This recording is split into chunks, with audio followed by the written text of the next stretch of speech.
Doctor Marina Estrella y vamos a hablar en el día de hoy sobre los trastornos del ritmo cardíaco. Específicamente hablaremos sobre las taquiarritmias.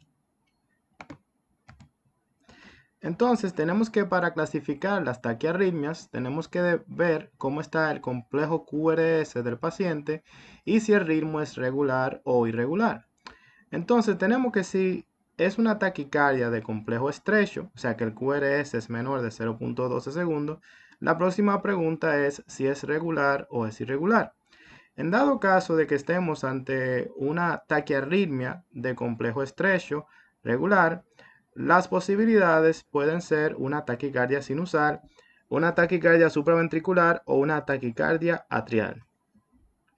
En dado caso que tengamos una taquiarritmia de complejo estrecho que es irregular, las posibilidades pueden ser un flúter auricular, una fibrilación auricular o una taquicardia auricular multifocal. En el caso de que tengamos una taquicardia de complejo ancho, o sea, un QRS mayor de 0.12 segundos, no hacemos la misma pregunta, ¿estamos ante una taquicardia de complejo ancho regular o irregular? Y en el caso de que sean regulares, las posibilidades pueden ser una taquicardia ventricular, que es una de las causas más frecuentes, pero dentro de las causas menos frecuentes tenemos la taquicardia supraventricular con conducción aberrante y la taquicardia supraventricular antidrómica.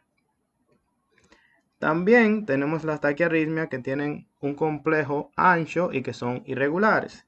Dentro de las posibilidades puede haber una taquicardia ventricular polimórfica o torsade point o una fibrilación auricular preexcitada. Aquí vemos un ejemplo de taquicardia sinusal. Fíjense que es un ritmo regular, que es una frecuencia cardíaca menor de 150 y es un complejo QRS estrecho. Aquí tenemos una taquicardia supraventricular. Fíjense que el QRS es estrecho, o sea, es menor de 0.12 segundos. Pero aquí la frecuencia cardíaca es mucho mayor de 150. Puede haber alrededor de 160, 170. Les recomiendo que vean el video en el cual hablo de cómo medir la frecuencia ventricular en el electrocardiograma. Entonces, cuando tenemos una frecuencia cardíaca por encima de 150, eso sugiere que es una taquicardia supraventricular. Vuelvo y le digo, las taquicardias supraventriculares se caracterizan por tener un QRS estrecho y por tener un ritmo regular, pero por lo regular son mayores de 150 en la frecuencia ventricular. Tenemos aquí una fibrilación auricular. Las fibrilaciones auricular se caracterizan por tres propiedades, tres características, que son ausencia de ondas P. Fíjense que este electrocardiograma no tiene ondas P. Por un ritmo irregular. Fíjense que la distancia aquí no es la misma que aquí. Y finalmente por alternancia eléctrica. Eso quiere decir que hay QRS grandes y QRS más pequeños. Fíjense aquí que este QRS tiene un milivoltaje diferente a este QRS. Y ya con esas tres características, pues estamos ante una fibrilación auricular. Recuerden que la fibrilación auricular está incluida dentro de los ritmos irregulares con un QRS estrecho.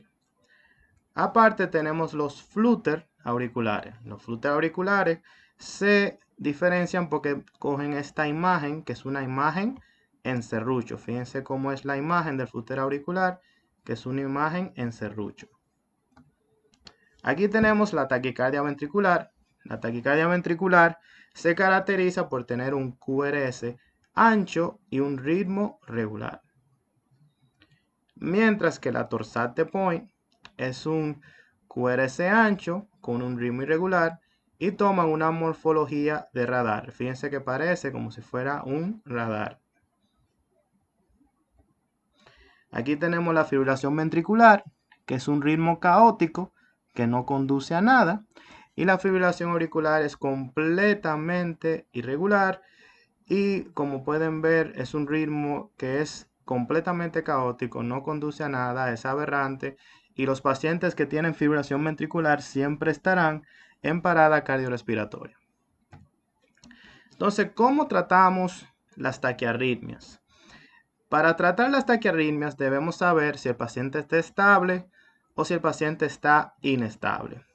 Si el paciente está inestable y su inestabilidad la dice su cuadro clínico, o sea, un paciente inestable es un paciente hipotenso, es un paciente somnoliento, es un paciente diaforético, es un paciente disneico, es un paciente en distrés, es un paciente que luce pálido. Esos pacientes, cuando están inestables, su tratamiento es eléctrico, o sea, se le debe dar una descarga eléctrica. Ya dependiendo de cómo es el trazado, pues se elige la cantidad de descarga eléctrica que se le va a dar. En el caso de los pacientes que tienen taquiarritmias inestables, estos pacientes se cardiovierten, no se desfibrilan, sino que se cardiovierten. Recuerden la diferencia entre cardioversión y desfibrilación.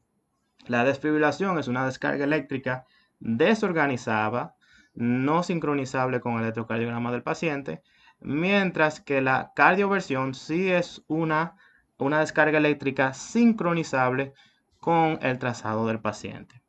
Entonces, la energía que vamos a administrar en la cardioversión es dependiente del trazado. Entonces, si tenemos un trazado estrecho regular, se administra de 50 a 100 joules. Si el paciente tiene un trazado estrecho irregular, se administran 120 a 200 joules. Si el trazado es ancho regular, 100 joules. Y si es ancho irregular, pues entonces en ese caso se desfibrila.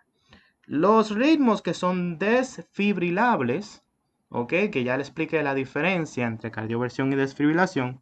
Los únicos ritmos desfibrilables son la taquicardia ventricular sin pulso y la fibrilación ventricular. Ok, entonces vamos a ver los pacientes cómo se medican si tienen una taquiarritmia, pero es una taquiarritmia estable. Ok, o sea, estamos hablando de un paciente que está hablando contigo, que su presión arterial está normal, que está euneico y lo único que tiene es la taquiarritmia y la vamos a proceder a medicar y estabilizar. En ese caso, si el paciente tiene una taquicardia supraventricular, lo primero es hacer maniobras vagales. Antes de realizar las maniobras vagales, que podría ser por ejemplo un masaje carotidio, debemos auscultar la arteria carótida para ver si el paciente tiene soplos y si en dado caso tiene soplos no se puede realizar el masaje carotidio porque podría tener ahí un trombo y uno podría causarle un accidente cerebrovascular. Si en dado caso no tiene soplos, pues se procede a hacer el masaje carotidio.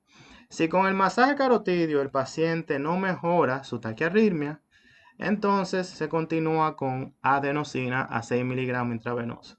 Si no mejora con adenosina, se continúa con adenosina de nuevo, pero a 12 miligramos intravenoso. Si el paciente no responde a la adenosina, pues se procede a procainamida de 20 a 50 miligramos intravenosa o verapamil 5 miligramos. Y si no responde a este, pues se puede utilizar amiodarona de 150 miligramos intravenoso y finalmente sotalol 100 miligramos. Luego de 1 puntos y luego se coloca 1.5 miligramos kilo en 5 minutos. Claro que si tú estás en un centro donde no hay adenosina, pues entonces puedes proceder y administrar el medicamento que tengas disponible. O sea, si tú estás en un centro que lo que tienen es amiodarona, no hay adenosina, no hay procainamida, no hay verapamil, como la amiodarona en República Dominicana, por ejemplo, es un medicamento que es más disponible a nivel hospitalario, pues se podría proceder a colocar amiodarona si es lo que tenemos disponible y no hay contraindicaciones. En el caso de que el paciente tenga una taquicardia ventricular y tenga pulso, recuerden que los pacientes que no tienen pulso se desfibrilan y se procede a hacer lo que son las compresiones torácicas y ventilaciones, o sea, se maneja como una parada cardiorrespiratoria. Pero si un paciente tiene una taquicardia ventricular con pulso, estos son pacientes que se cardiovierten. O sea, los pacientes que tienen taquicardia ventricular con pulso son pacientes que se cardiovierten. Y los medicamentos que podemos manejar en una taquicardia ventricular con pulso son amiodarona, 150 miligramos intravenoso, lidocaína, 1 a 3 miligramos sobre kilo intravenoso y procainamida de 20 a 50 miligramos intravenoso. En el caso de que tengamos una torsat de Point, o sea, una taquicardia ventricular polimórfica, se debe administrar sulfato de magnesio, 2 gramos intravenoso.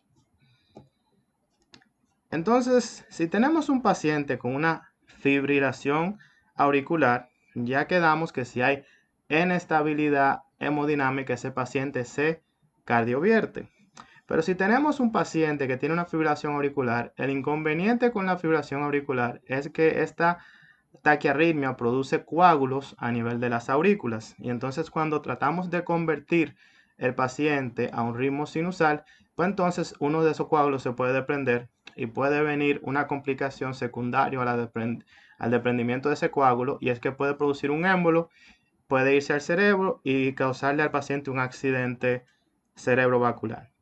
Entonces, en ese caso, en el caso de una fibrilación auricular, tenemos que ver si esa fibrilación está compensada o descompensada. La compensación la dice la frecuencia cardíaca que tenga el paciente. Si el paciente tiene más de 120 de frecuencia cardíaca, entonces decimos que está descompensada y en ese caso se procede a medicar al paciente. Si el paciente tiene una fibrilación auricular, entonces tratamos de controlar la frecuencia cardíaca y le damos un medicamento como diltiazem a una dosis de 0.25 miligramos kilo. Recordemos que los calcio antagonistas estarían contraindicados si el paciente tiene hipotensión, pero no estaríamos medicándolo si el paciente tuviera inestable. Se supone que lo fuéramos a cardiovertir. También podemos utilizar verapamil, 0.5 miligramos kilo. Podemos utilizar beta bloqueadores como metoprolol, 2.5 a 5 miligramos. Recuerden que los beta bloqueantes están contraindicados en la insuficiencia cardíaca. Y podemos utilizar amiodarona de 150 miligramos intravenoso. Pero recuerden que la amiodarona solamente la vamos a utilizar luego de que hagamos un ecocardiograma transexofágico, porque la amiodarona entonces convertiría el paciente a sinusal, y entonces tenemos que estar seguros que no hay coágulos en la aurícula antes de proceder a convertir a ritmo sinusal. O sea que la amiodarona, si no tenemos un ecocardiograma que nos confirme que no hay coágulos, no se puede utilizar. Sí se pueden utilizar medicamentos que controlen la frecuencia cardíaca, como los calcioantagonistas que mencionamos anteriormente o los beta bloqueantes, pero no podemos utilizar la amiodarona, porque en ese caso, si el paciente tiene coágulos, podría desprenderse uno y causarle un accidente cerebrovascular. En los casos de insuficiencia cardíaca, el paciente se le administra digoxina a 0.25 miligramos intravenosa. ¿Ok? Entonces, si el paciente tiene menos de 48 horas, ¿ok? Si el paciente tiene menos de 48 horas con la fibrilación auricular y sabemos que tiene menos de 48 horas, pues no es necesario todavía anticoagular. Pero si ya tiene más de 48 horas, ¿ok? Se le hace sobre todo esta escala, que es la que estoy montando aquí abajo, que es la Charles-Bas, que la Charles-Bas es una escala que toma en cuenta estos factores de riesgo, lo que es insuficiencia cardíaca, lo que es la hipertensión arterial, la edad, diabetes, sexo, enfermedades vasculares, accidente cerebrovascular, para entonces valorar si el paciente es candidato para administrar anticoagulantes. Recuerden que los pacientes que tienen fibrilación auricular pueden entonces tener el riesgo de producir accidentes cerebrovasculares o enfermedades relacionadas a ese émbolo que va a viajar en la circulación. Entonces, con esta escala tomamos en cuenta si el paciente se le ponen anticoagulantes o no. Si el paciente tiene una Charles-Bas mayor de 2, pues se administra warfarina de 2 a 10 miligramos vía oral cada 24 horas hasta mantener un INR entre 2 y 3. Pues muchas gracias y nos vemos en otro video.